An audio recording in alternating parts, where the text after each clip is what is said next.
Welcome to Trail Times with Big Bear Events.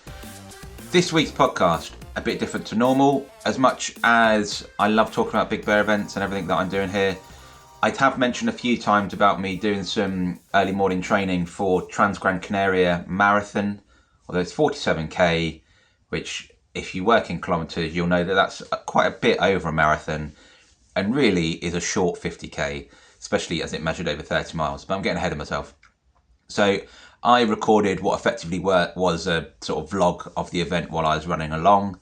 I use the term running very, very loosely. After about, 200 metres, you start walking. So there's a lot of walking. So a lot of time to be able to do some vlogging. I apologise for any of the slightly iffy sound or if you're watching some of the poor movement as it goes along. I tried to do it all on my phone, and so doing it on my phone was sort of fine, but it was quite difficult to get the angles right, holding the phone up in front of me and not trying to die. It's on mountainsides that are incredibly, I think technical is how you'd phrase it, but bloody rocky is also correct. So I was trying to not die rather than capture great content. So hopefully there's enough in there to make it interesting. I've tried to cut out the bits. I did cut out about 3 minutes of me just rambling complete nonsense, which I guess shows how tired I was towards the end of it. But I did finish. So any of the bits where I'm worrying that I might fall over the edge of the cliff and die, sorry, I've spoiled that now. I didn't die. I did get home. And got home during yellow weather warnings, and I'm not the best flyer. I've got better now I've got kids because you can't be too scared with them around.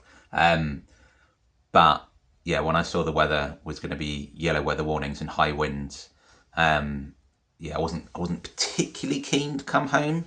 Also, it's guaranteed 22 degrees out there all the time, and I mean it's actually not too dull at the moment, but it's 5 or 6 degrees. I think we're going through a minor heat wave, I think I saw on the news. Anyway, I digress. Transgrancanaria Marathon, absolutely superb. So, tiny bit of backstory, not that it's necessarily needed, but Transgrancanaria, the full version, I don't know what its technical name is, but the full version is part of the World Trail Majors series, which is also Centurion, a part of that as well. The South Downs Way 100 is essentially the UK's World Trail Major event. World Trail Majors sort of set up lots of independent race companies wanting to put on a bit of a World Series to highlight how brilliant individual races can be. If you want to do the same event in a different country with slightly different views, UTMB is what you're after. But I was having this conversation with somebody at the weekend. That's not really what trail running is about. It's not like Ironman. If I'm going to sign up for an Ironman, I want to know I've got closed roads. I want to know exactly what nutrition I'm going to get. And all I really care about is exactly what time I can shave off, because that's what I do if I'm doing Ironman. Trail running is not really like that. I want to experience what the locals do, how the locals do it. I ate my body weight in like sort of a Spanish cooked ham, which I've never seen at an aid station before, and I'd never have planned for that at all. But brilliant. So, I'm eating the local delicacies, and you just don't get that at an Ironman branded, UTMB branded sort of event. It's so cookie cutter. That's what World Trail Majors was sort of set up as a slightly different take on a World Series. It draws in at the top end some of the best ultra runners in the world, two of which happen to be fellow Albans, although not related. But I think John Alban came second in the men's full distance, and Henrietta Alban, his wife, came first in the women's full distance. They definitely came first and second. I think it was those distances they did. I think I put on Instagram, the average Auburn placing was 340th, but I sort of dragged them down a little bit. So I didn't pull my weight in Team Auburn, but they're not related as far as I'm aware. But it draws in, because it's a World Trail Majors event, it draws in huge top end people, the best in the world. But obviously that's not me. It's just an amazing event. I did it 2 years ago. It works perfectly if you've got kids and you live in the UK and you want some winter sun and a race as well. So last week was the kids half term. So we fly out on the Sunday, get really good flights from Birmingham, and then we're on holiday for the week. The race is on the Friday, sorry. So I'm very much carb loading at the all-inclusive buffet, I don't really drink that much, but not drinking much at all anyway. And then on the Friday, where we stay in Maspalomas is where the finish line is. Jump on a bus, which you'll see me walking to the bus is the first clip, I think. And then get driven to the start and then run back down to where we're staying. And then it's a 5-minute walk home to where the hotel is, just in time to get the second serving of dinner. Absolutely perfect. The weather in Gran Canaria, I think they get something like 6 days of rain a year. And February is a wet month where they get 1 day of rain. It's brilliant. We love it out there. Really, really nice. So it fits in with half term. Last year it didn't. And the year before was just an odd one where some people were on half term the week before, we were on half term the week after, which meant that not only did I get to do the race, but the hotel was quite empty because it appeared all the Europeans were on holiday the week before. Brilliant. Absolutely brilliant. Because as much as I want to go to a hotel that's good for kids, I want it to be good for my kids and not have other people's kids there because other people's kids are annoying. I think that's a general view. I don't think that's particularly controversial. But absolutely love it. Full disclosure, I suppose, I did manage to get sort of blag this entry through World Trail Majors, well, through Centurion really, mainly because it sold out by the time I'd realised that I wanted to do it. And we were going to sort of make it all work. So very kindly, they let me run. So that bears no resemblance on what I thought of the event, because I've told people for many years since I did it in 2023 what a great event it is. But it really is good. And it's effectively, so that marathon event is now a World Trail Majors short series event. I think I've got the phrasing right, of which the South Downs Way 50k is also part of that short series, which I'm also race directing. So it's very much a work trip, very, very much a work trip. So that's what we'll tell the accountant and HMRC. We'll claim it all back through expense. We won't do that. But it is good to see how other people do these things. The whole point of the World Trail Series is to try and have the local spin on things. So it's not as though, oh, we're going to start putting Serrano ham on every single aid station. That's not the idea. But it's just good to see what people are getting at other places. I would love to go out and do some of the other events. I mean, I got my arse handed to me on a plate doing this. So I'm not sort of, I'm just doing it for fun, just purely for fun. I'm very interested. James Elson of Centurion was out there running it as well. I saw him at the start. I've not really spoken to him since because he was crewing Gary House doing the full distance one. He's still out there. But it'll be interesting to see what he thought of it, because I don't know, I'm not that well travelled, especially when it comes to running abroad. I've run abroad twice, both of them at the same event. So I don't know how that compares and stacks up to other events. It was tough. That was sort of me pretty much at my limits, I would suggest. I'm sure I could train better. I'm sure I could lose some weight and it'd be easier. Like, there's a million things I could do, but in reality, that's me pushing my most, despite the fact that I think for about half hour of clips, you see me walking and maybe see like 2 little bits of running. But it was just so difficult to run, so difficult, just because of the terrain. And the hills. And I mean, when does a hill become a mountain? I'm going to call them mountains. The mountains were just so steep. And the real killer, so I mentioned it in the clips, but they changed the start. So essentially they want you to do like a loop around town before then going back out.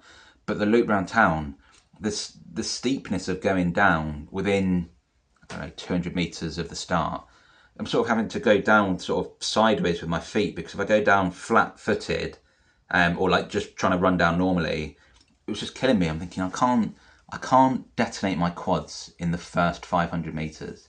And then you go down that steep hill, sort of do a loop and come effectively back up the same gradient. Absolute killer. But this is it's not brief, but this is a recap of Transgrancanaria Marathon. If you've got any desires to do it, hopefully this gives you a bit of an indication of what it's like. It's brilliant. I 100% recommend it. If it works with the school holidays, it's perfect. Absolutely perfect. I couldn't speak any better of it. I think there's quite a few events. I realised looking on Instagram last night, there's quite a few events that have worked out. The British probably like to put a bit of sunshine in and then do a race. I'd imagine it works for all of Northern Europe. But if you want to go to Gran Canaria, a beautiful place, and you want to see it and get away from like the holiday resort part, which is where we are, is really nice anyway, then do it. I strongly recommend it. In terms of Big Bear stuff, depending on when this goes out, there's either 2 places left at the Badger Challenge, which is happening on Thursday, or it's sold out. There's, I think, less than 10 places left next week for the Elephant Challenge at Salty Forest. And in the evening, I think there's only 25 places left for the 10K, the Petzl 10K. That's probably going to be one of the biggest ones we've had of those. If you're able to volunteer at Trailfest on the 6th of April, Sunday the 6th of April, please get in contact. I need quite a big team for that. And I'm missing a few key people to do that. So that would be great. There's entries left for that. The half marathon and the 10K will sell out. So if you want to do that, enter now. Also, you'll beat the late price rise if you enter now. The 50K and the marathon have got good numbers, but might sell out, might not. But the 10K and the half marathon will. So make sure you sign up for that soon. But I will leave you with my exploits in Gran Canaria and the joy that I had. And I did enjoy it. Don't worry about what my face says or necessarily the words I use. I loved it. I'm trying to work out if I can go back again and do it. I'll just have to wait to see what half term and what the dates are of the event. But yeah, I really did enjoy it. So enjoy. So I'm on my way to do Transgrancanaria Marathon, and the plan is to do some recordings throughout the day highlighting how I get on. It only dawned on me this morning that it's very similar to my events, and that it's a Friday, so it's a midweek event. I mean, it's slightly different in that there's apparently 1,600 people signed up for it. It's slightly different on scale in that it's pretty much taken over the whole town for the week. So this is the marathon on the Friday. I'll probably have explained this bit, but I'll do it anyway. This is the marathon on the Friday, and I think they had a half marathon yesterday, a sort of supposed kids 5K the day before that I didn't take my kids to, because as much as they can do 5K, I think it's sort of like effectively up a mountain, which probably isn't the way to really enjoy your holiday. So they do that, and then tomorrow they do, I think it's an 80K, and then also tomorrow is the big one, which is the full Transgrancanaria, which again I'm taking a punt at. I think it's about 120K, 140K, getting close to 100 miles, but effectively starts on one side of the mountain, or one side of the island, sorry, runs up the old volcano, and down the other side. In that, I know you can't see me at all if you're watching on YouTube. This is useful. I am walking along at 5:30 in the morning. That's what you do on holiday, right? In that, yeah, saying about running down the volcano. So I've done this event before. When I signed up to it the first time, I just sort of read, you know, as you do, you don't read these things properly. I read that you started in the middle of the island and then sort of came down to the beach. Worked it all out, brilliant, lovely. Didn't really pay that much attention to the course profile. And yeah, it's something like 4,000 feet of elevation, despite the fact that you are coming from the top of the mountain and then ending up at the bottom of the mountain, which is pretty insane, really. So, although I think it's something like 4,000 feet up and 6,000 feet down, because you do end up at near the sea. It's a hell of a race, but I absolutely loved it when I did it last time. And every couple of years, it fits in perfectly with half term. So we've been out here for the week, enjoying what is a rather amazing holiday, to be honest. Very lucky to be able to do it. And at the end of that week, Daddy just goes off for the day, does a little run, and then the day after we don't have to worry about it. Happy days. So yeah, we did that the first time. The first time we did it wasn't happy days. My daughter had quite a bad ear infection, massive temperature. I'd been ill. I'd eaten either too much or something a bit iffy. We always put it down to seafood, so we never eat the seafood when we're here. It probably wasn't the seafood. I probably just ate too much because I'm a big fatty. And yeah, so that was a pretty awful holiday. But so far, we've been out here a week. No one's had to go to A&E. I've actually visited the A&E department on Gran Canaria more times, and we've been out here twice. It's not like we've come out here forever. We've been out here for 2 weeks before. I've visited this A&E more times than I've ever visited A&E in England for whatever, nearly 40 years. So that's the sort of fun we have on holiday. I run up mountains and go to A&E, but no, this side's been a lot better. Anyway, so the plan is that this will be an introduction to some little clips of me getting my arse handed to me on a Spanish island, or a Canary island. I don't know what the official rules are on that bit. Anyway, fun. I've just arrived at the start. This is phenomenal. So that's the start line. Different to when I did it for some reason, well, for an obvious reason. They changed it so that rather than sending 1,000 people to a single person sized gate within 500 metres, you do a big loop round town, which apparently consists of a big downhill and a big uphill, which should be great. But yeah, I got the first bus, so here really early, so I've got 2 hours now to kill. James Elton's up here somewhere, so I'll probably try and say hello. He got chauffeur driven up by the race director though. I had to scum it on a bus. But I think, to be honest, doing it in the dark was nice, because I think I probably would have shat myself driving next to the cliff edges in a bus. But anyway, it's just absolutely phenomenal. Absolutely amazing up here. The views are just like nothing else. But obviously, I've got to run up and over those in a bit, so that'll be a laugh. And then lovely finish line. This is the start line. I'm in wave 3. Hopefully you can hear me. I'm in wave 3, so I'll be getting going in a bit. Nice little start to the morning. Had a massive pastry. Perfect prep. You can see the sun's coming in now. It is stunning up here. Had a little chat with, I don't know names, really bad at names. Someone from World Trail Majors and from Cape Town. The ultra up there that's part of the World Trail Series, and met with James as well, which is cool. And yeah, getting ready to go.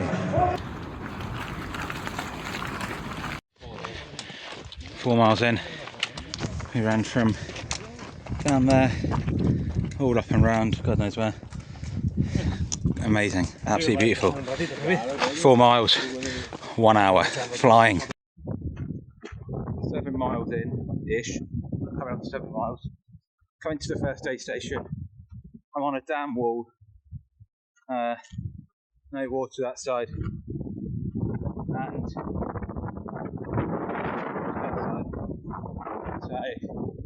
poor man's very got water. But it is absolutely stunning. It is incredibly tough going.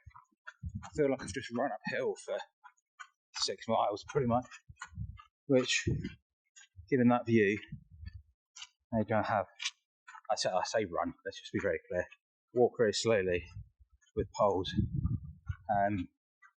The only time these poles come out, I bought these when I did my first ultra, 2015. So, 10 years of having them. They've come out 3 times, twice on the island of Gran Canaria. So, there you go. The difficulty is trying to record little bits up here. If you don't know when you're going to get to the next, just absolutely stunning. But hopefully you can see that in the distance. That's Roque Nublo, I think. Definitely pronounced that wrong. The old route used to run up it. You sort of eventually go and do a loop of it. So I did that the first time I came. Got a feeling that didn't go down very well, so I've changed the route. So you can see it, because I mean you can see it for everywhere. Oh god, it's tiring. Instead, they take you up it first. It's just absolutely stunning. I'll spin it around. It really is beautiful, and there's absolutely no way the video does it justice. But I'd really quite like the aid station to turn up soon, because I want to fill my face full of food. First aid station done. Very conscious of talking to this while going along and not looking like a complete idiot. But look at this. This is crazy. So super stony. I mean, how they built any of this is beyond me, because it goes on for a long way. I remember all this bit. This just sort of falls all the way down into the bottom of that valley. Very similar to this the whole way down. I was just thinking it'd be funny if they had to spray paint all the trip hazards, so we'd just be running down a great big orange painted slide. Anyway, about 10 miles in, I think. It's nice to actually be able to run a little bit, which is nice, but obviously very slow going just because of the terrain, but love it.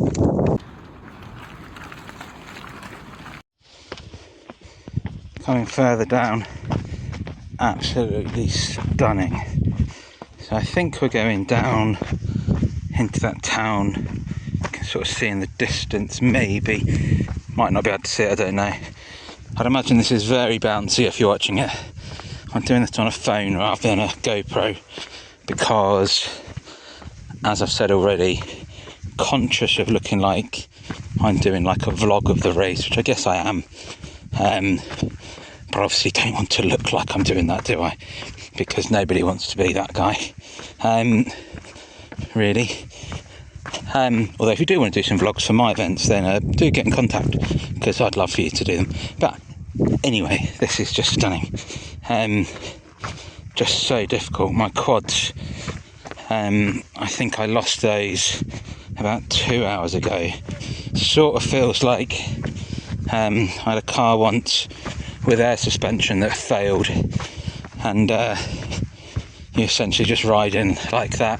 That is what my quads feel like the suspension has gone, which is fine. If I was doing a half marathon, I should have about a mile left, but I'm doing a marathon that is 47 kilometres, which if you work in kilometres, you'll know isn't a marathon, and is much closer to 50k than a marathon. So yeah, not ideal time to not have any quads left, but I do like it. I do like it a lot. And apologies if that last bit was the worst videoing that you've ever seen, but if you can see the floor, looking at the screen isn't really the key thing for me to do at this point. Otherwise, I'm going to go over the edge, and that might be the quicker way down, but probably not the best way down. About halfway through, just left the second aid station of 3, 4, I'll check, 3 I think, oh god, 3, so only got one more left I think. I know what's coming. I haven't got the ability to switch around, so I'll just have to turn around. I've got to go and climb up that. Again, haven't done it before, I remembered it. Did enjoy telling an English speaking guy at the aid station that he was trying to find out from one of the volunteers. Obviously we're in a Spanish speaking place, so they have decent English, but when you're knackered you say blah, blah, blah, it's a bit trickier to understand. So I spotted he was English. He'd got a little England flag on his bib, which is always good. It's a nice little thing to do. And so I thought, oh yeah, you're going up that, mate. And then, so what is quite a cool little thing is on the bib, you can see there at the bottom is like the topography, I guess the elevation profile of the race.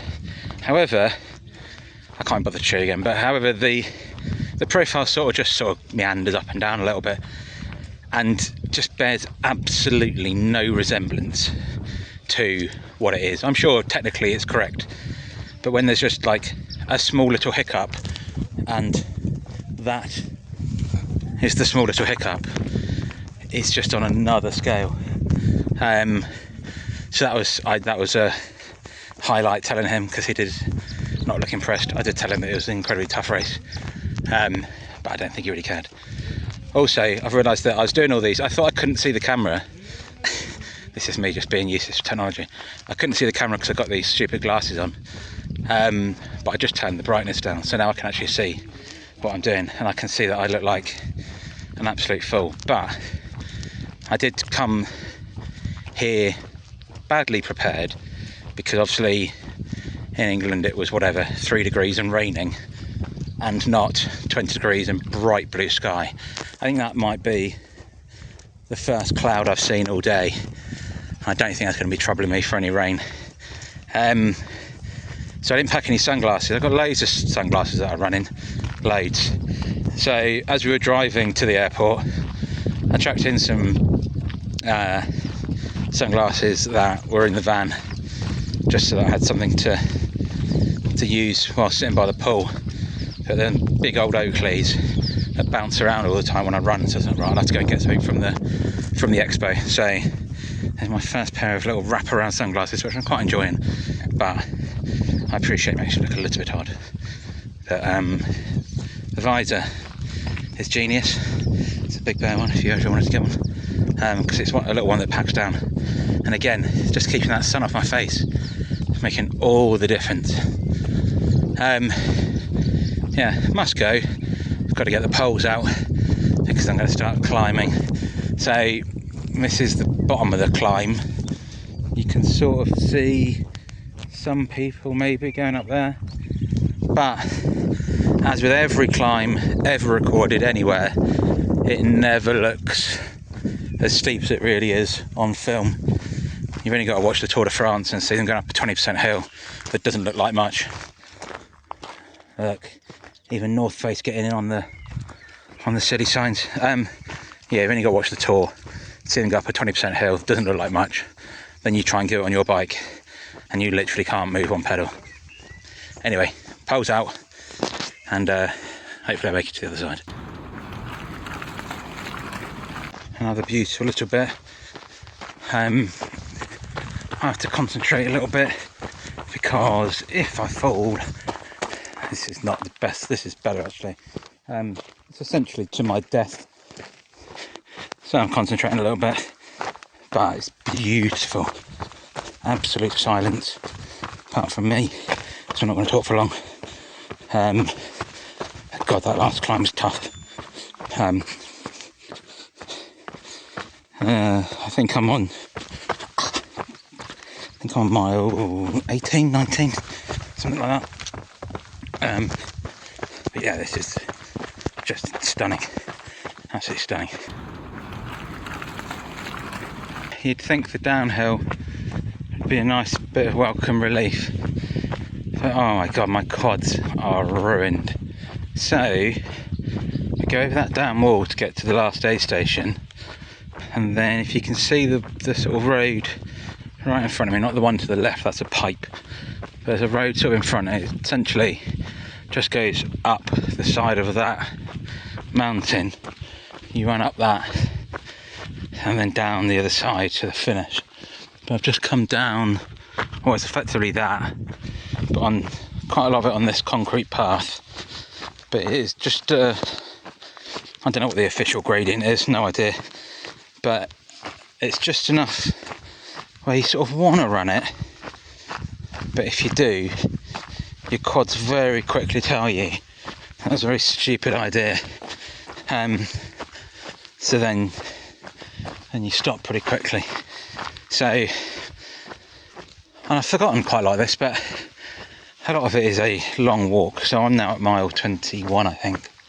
The last, I don't know, 5 miles since the last aid station.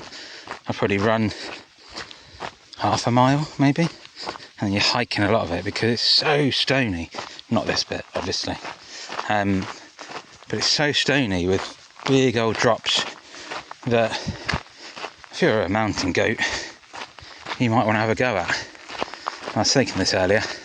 I'm probably more mountain giraffe. I probably shouldn't really be here. And then when I am here, I'm not particularly good at it. But enjoyable. I am looking forward to having a few shandies. That's my drink of choice on all inclusive. A few shandies and a sit down tomorrow. But I'm going to go and absolutely hammer the Pepsi at this aid station. Just a little note, if you listen to the last podcast, I did say having Coke aid stations is the marker. Pepsi is also acceptable, but you've got to have one of them. Oh, it's not this damn wall, it's the next one. Oh my gosh, I knew it was a damn wall. There's that damn there. I'm out of water.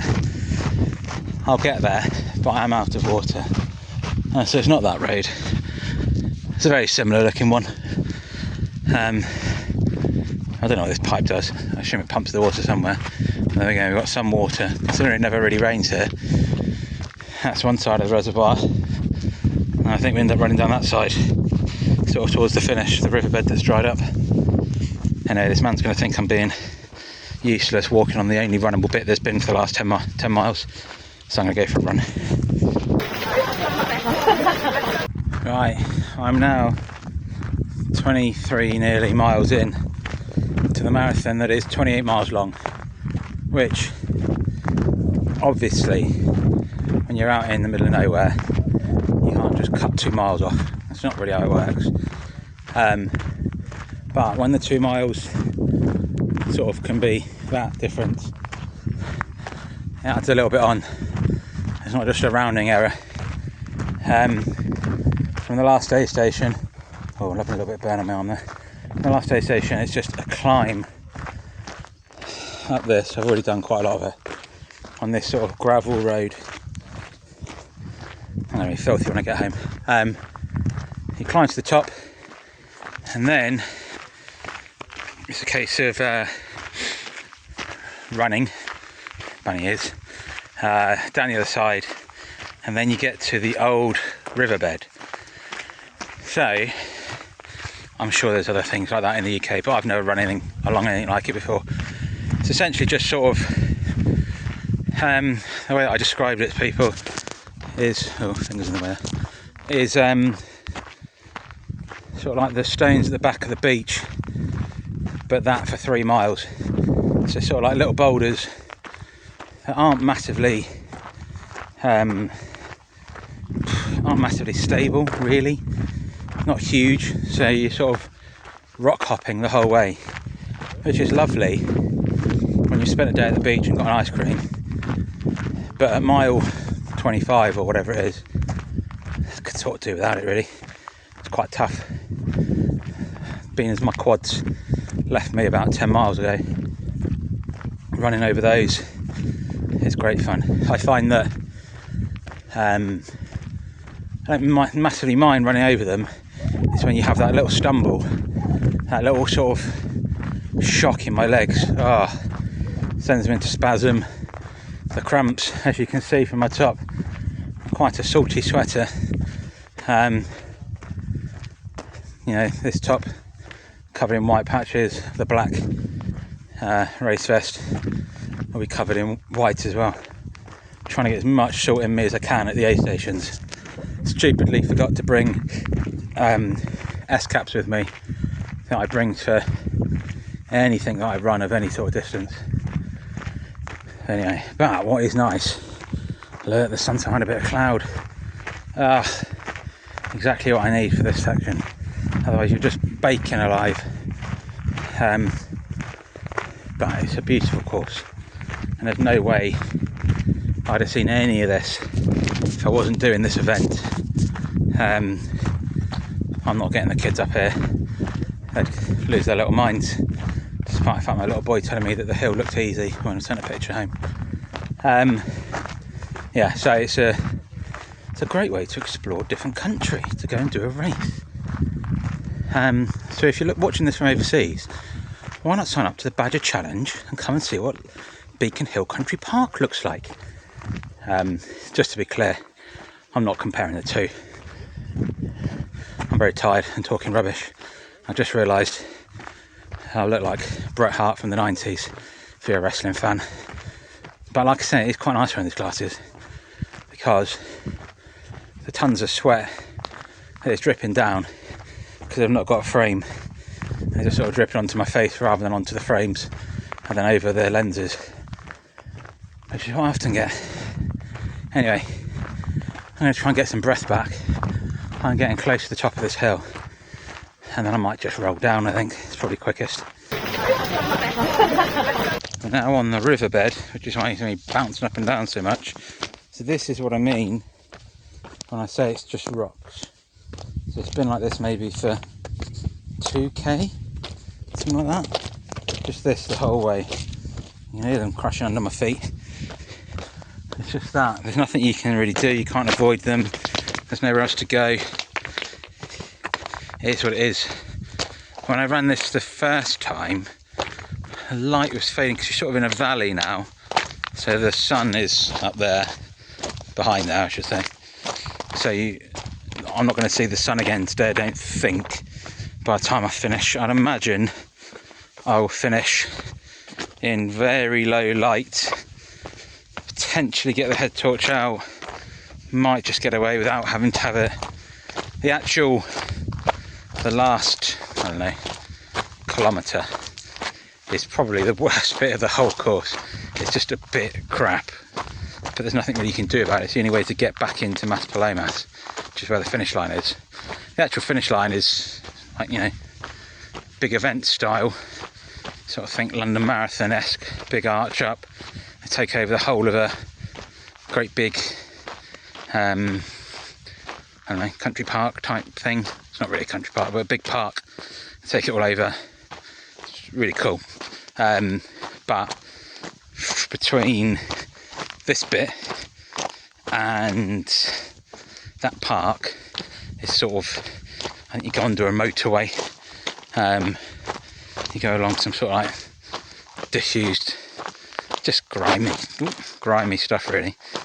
When you think you've had a whole day of pretty amazing views, I mean, just that view behind me, that's just unbelievable. Coincidentally, it's Mexican night at the hotel. They theme the food, and it feels like being in, well, a Hollywood version of Mexico. You just cacti everywhere. Yeah, it's just beautiful. It really is amazing. And the course marking, so those little markers, if you get to one, and the next one you can see maybe there, and then you can see the one after that. The course marking is insanely good. If you get lost here, I don't know what you've been doing. But as you can see by me not looking at the camera at all, you have to really concentrate on this bit. This is an absolute ankle breaker. I'm just really tired now. The gap between the last aid station and the finish, sort of 14k, of which the first, I'm mixing kilometres and miles, but the first couple of miles was up that big hill where you're normally in the baking sun. So it's quite a long way to go with not much water. I've got my 2 on my front, but I took a sort of rubbishy little, very thin plastic bottle that is now in my backpack, so I could walk with that. So really the key now is just to preserve the water so that I don't get to the end a complete mess, because I still do have another day of holiday before I've got to fly home, so it'd be nice to enjoy that, because my wife and children don't really care about the run if it then spoils the last day of their holiday, which is completely fair. But it shouldn't do. I think the stone's beginning to stop. I think I've got a couple of miles left, and yeah, we'll see how we get on. I've got a really bad feeling I've recorded absolutely tons of this, and it's going to be a really long episode of me walking very slowly with awful camera angles and maybe bad sound quality, but we'll see what it goes like. If it's that bad, no one's ever going to see this. All done. I enjoyed that. So I'm now on the walk home back to the hotel to eat everything that is laid out on the all-inclusive menu. Got my medal, long way around. Great, that's got a medal. It's a wooden medal, but it is nice, but it's odd how it feels different when it's not got any weight on it. It really shouldn't mean anything whatsoever. Obviously the wooden stuff's better than having a load of wasted metal ones. Yeah, odd. And I've got my finisher's jacket, my North Face finisher's jacket, which is pretty cool. I imagine they cost a few quid. I didn't get Transgrancanaria printed on it though, because the queue for the printing probably had about 200 people in it, and one poor volunteer with one heat press pressing all these jackets. Seemed like a bit of an odd way to do it. But anyway, I've got my merch, I've got a t-shirt for starting, so I know I've done it. It doesn't really matter, does it? I don't really care about stuff like that. But great fun. So hopefully I've been able to jam all of these into something that's listenable and watchable, and not too, well, I mean, it's going to be self-centered. It's a load of videos of me doing something. But, you know, if you do want to essentially do what I did, if you've got kids and it's half term, oh, it's perfect. I mean, it's just a beautiful place to come on holiday. 4 hours on the flight out of Birmingham, good times. We absolutely love it. So I think the years where it does lie on half term will probably come out. Whether I'll do the marathon again, I don't know. I'll probably do the half, but I think that's a bit more of a logistical faff to get to where the start is. But who knows? I don't know. I've not looked into it enough to work that one out, and they've changed the routes a little bit as well. So anyway, over and out, and I'll edit all these up hopefully before next year's edition.